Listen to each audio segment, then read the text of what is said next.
School reports. Well, one person who never got rid of his was the legendary comedian Eric Morecambe. But it's fair to say there were mixed reviews in the staff room. Teachers branding him noisy and fond of wasting time, but also said he was trying hard to improve. The reports were discovered in Morecambe's study at the family home in Harpenden in Hertfordshire. They are set to be sold at auction in January, along with the rest of the contents of the house.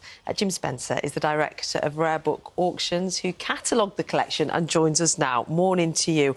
Morning. When you get your hands on a pile like that, it must be like Christmas. It was, yeah. It was basically a hoarder's house, but obviously an interesting hoarder.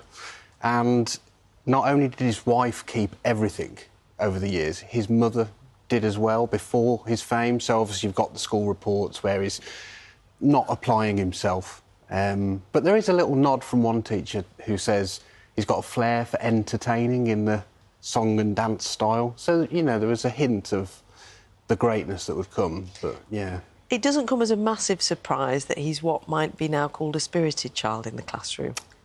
Yeah. A character. I think he was a little bit...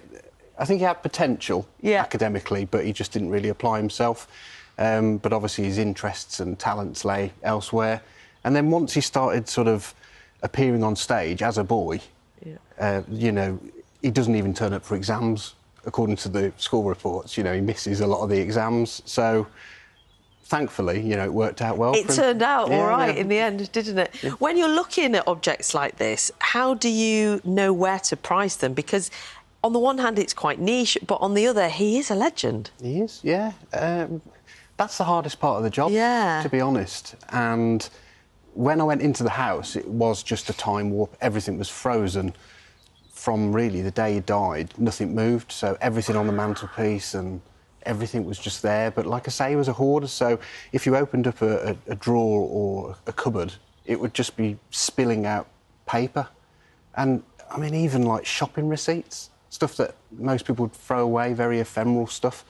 But it was not only kept, he just scribbled ideas on everything. Did he? Absolutely everything. So you can see the workings of the comic mind. And things like, you know, people find scribbles or sketches from L.S. Lowry, for example, that are worth something. Would it be the same with Eric Morecambe, that just a few scribbles and ideas would have some value? Yeah, because I think what you see on screen appears effortless, and that was his great talent, really. But when you go through all the papers, you can see that he worked really hard, and he was constantly, you know, he'd scribble down ideas by theme, so he might do jokes on holidays or sport or hotels or whatever. And that helped him, you know, with ad-libbing and stuff like that. It really had a lot of stuff prepared. Yeah. Do you know, I'm just thinking about my family and most families of people watching. We don't all necessarily have an Eric Morecambe in the extended family, but making those decisions about what to keep and what to bin are really difficult, aren't they? What would you say to people about those decisions?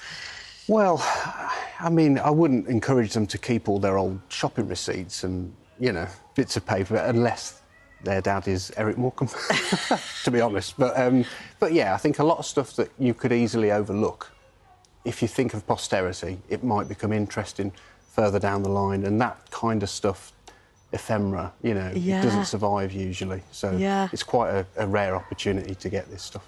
What were some of the other items that you found then? I suppose the iconic glasses, you know, his trademark specs. Not dissimilar to these, actually. I was going to say, Jim, did you manage to nab a pair? Because they are very Eric Morecambe type glasses. Very similar, if I wear them, you know, like that. But, yeah, I think they'll probably be a star, because if you put them in a little glass cabinet, you know, they embody the man. They really do. You can really see him in the specs. But we've got his pipes as well. We've got scripts, and including Christmas specials. You know, those, you know, really important 70s Christmas specials that got record viewers. His clothing, you know, you've got his sheepskin coat that he used to wear when he watched Luton. And all the pipes, all the stems are broken and chewed, because he used to break a pipe stem at every Luton match. Oh, really? Yeah, with the tension? With the tension, No way. And what would that go for example, do you think? What would you predict? A broken pipe? A broken pipe normally wouldn't have a lot of value, but obviously, you know, it's chewed with nerves of a national treasure. By a national treasure. It should have some decent value. But who Absolutely knows? That's the hardest bit. It's unique, so... Did you get good school reports? No comment.